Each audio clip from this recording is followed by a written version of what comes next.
Now, for more on this final day of campaigning prior to tomorrow's election, we're pleased to be joined from Newsmax Washington by Democratic strategist and the director of DS Political, Kevin Walling, and likewise at Newsmax Washington, the former executive director of the GOP Trust, Scott Wheeler. Gentlemen, ahead of tomorrow's election, the latest Investors Business Daily tracking poll shows Donald Trump up on Hillary Clinton by 2 points. We should note, for the record, that the IBD TIPP poll, the one we're looking at right now, has been the most accurate poll and as this has unfolded and in previous elections. So, what does it tell us about tomorrow, Scott? First to you.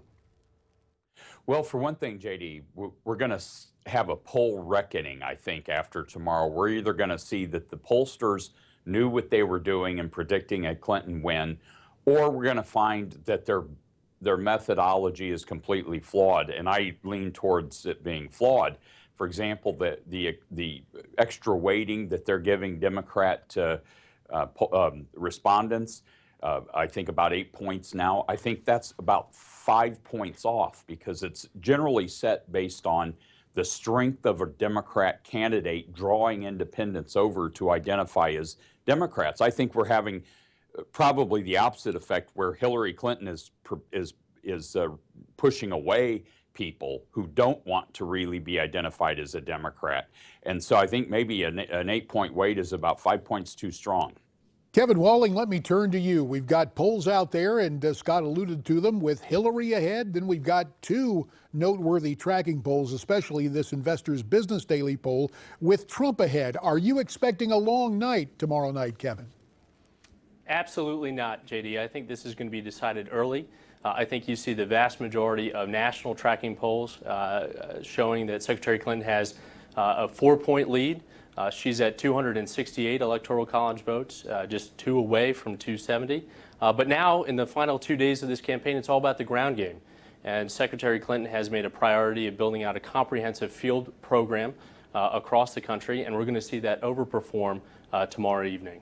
1-877-Newsmax, 1-877-639-7629, if you'd like to get in on the conversation. Gentlemen, we would be remiss if we did not talk about the Sunday surprise, because it came in November rather than October, and that, of course, was the report and the letter yesterday afternoon FBI Director James Comey penned to chairmen and ranking members of various congressional committees, saying the FBI still recommends no criminal charges for Hillary Clinton after reviewing new emails. Utah Congressman Jason Chaffetz tweeted the news Sunday afternoon, and you will recall that back in July, Comey first recommended no charges, but of course he reopened the investigation over, hundreds of thousands of emails found on the laptop of former Congressman Anthony Weiner, the estranged husband of Clinton aide Huma Abedin. So let me turn to you, Scott.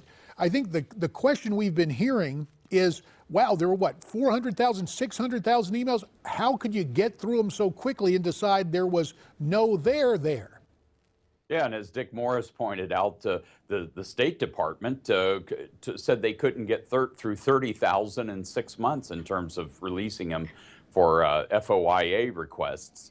So it is quite interesting. And as I said, I think even on this show last week, JD, I did not expect the FBI to do anything, because the leadership of the Justice Department, the person running the investigation, not just the Podesta friend, but the guy running the entire section that investigates these national security leaks, a guy named Richard Scott, was David Kendall, Hillary Clinton's law partner before he went to the Justice Department. So they really stacked the Justice Department in their favor, Banana Republic style.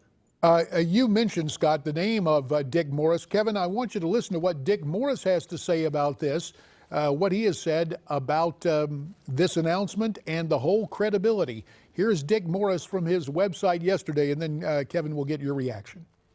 In 9 days, that's 777,000 seconds, He reviewed 650,000 emails. That's 1 per second, 24/7.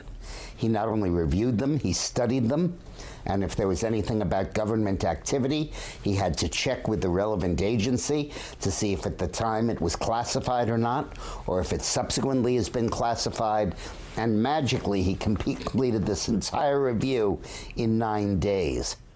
So as you can hear, Kevin, Mr. Morris a bit skeptical of the rate at which this was reviewed. Was it thoroughly reviewed, or is basically Director Comey succumbing to political pressure? I don't believe he's succumbing to any kind of political pressure. He 9 days ago sent that letter to the various chairmen on Capitol Hill. They had an investigation. It's important to point out that it was not an opening of the investigation that was closed in July with a recommendation not to pursue any charges against Secretary Clinton. But the important thing to remember is that this was something that was on Anthony Weiner's computer. The vast majority of those emails were for former Congressman Anthony Weiner. The vast majority of the emails related to Secretary Clinton on that computer were duplicates of what they had already seen. And again, this is something that the FBI closely monitored. It's important to also point out that just a couple of days ago, Dick Morris was praising the director of the FBI, Jim Comey, for opening up this view into this server that was just found.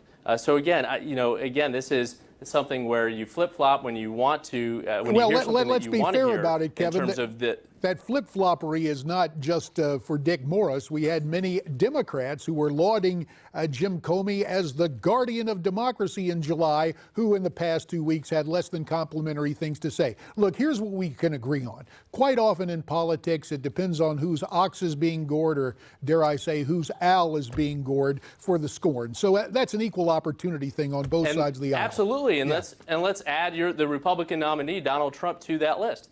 Just 9 days ago, he was praising Jim Comey after attacking him in July. And we can add the Democratic nominee to the list as well. Absolutely. So we all agree that there was a lot of juxtaposition. But on top of that, to me, with all due respect, that's not the major story. The story comes down to what else is related to this and how the connections, well, they leave more questions. To wit, National Review columnist Andrew McCarthy, former U.S. attorney, questions why the DOJ is running its investigation of the Clinton Foundation out of Brooklyn, New York. He writes, the U.S. Attorney's Office for the Eastern District of New York, there in Brooklyn, is the focal point. That's the same office Loretta Lynch ran for years. And Scott, to say that Loretta Lynch's stewardship of the Justice Department is not a bit suspect would be perhaps an understatement. Oh, way understated. And for the record, for a year and a half since this investigation was initially launched, I have said and written over and over again that the fix was in. It would never go anywhere. I made, at the time, specific points regarding the Washington Post and the New York Times were all reporting at the beginning of this investigation that senior Justice Department officials did not believe Hillary Clinton would face criminal charges. Well, how would they know that at the beginning of the investigation? The fix was in. The fact that Andrew McCarthy pointed out the Brooklyn office, Lynch's old department, was running the investigation. It is fraught with evidence of corruption, and the fact that so many people close to the Clinton campaign and to the Clintons who have been appointed to their positions at the Justice Department.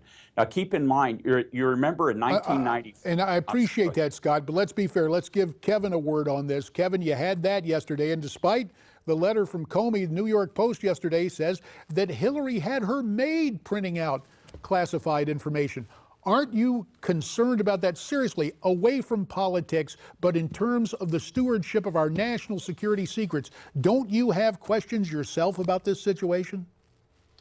JD, let's clear up a couple of points on this that Scott raised. Number one, the Attorney General, Loretta Lynch, was overwhelmingly confirmed by the United States Senate by 10 Republican senators, including Senator Mitch McConnell, the Republican leader, and Senator Orrin Hatch of Utah, so the former chair of the Judiciary Committee. So let's not impugn her leadership of the Justice Department. And well, they overwhelmingly confirmed Holder, and we know he was corrupt now. They overwhelmingly That's confirmed. simply not true. I don't know that Repeating it confirmation. over and but over again let's doesn't make let it true. Kevin get to his second point. 20 seconds, Kevin, because time's running out. Your second point you want Sure, to make. absolutely. To the point about the maid printing out emails, number one, this is something that is being turned out 2 days before the election. The FBI said that there's no reasonable way to prosecute this charge. And number one, absolutely, this maid never printed out anything that was marked classified, All right, top secret, we'll or put it there. secret. Look, we're up against the clock. Gents, stay right where you are, and you at home, give us a call at 1-877-Newsmax. We'll talk more with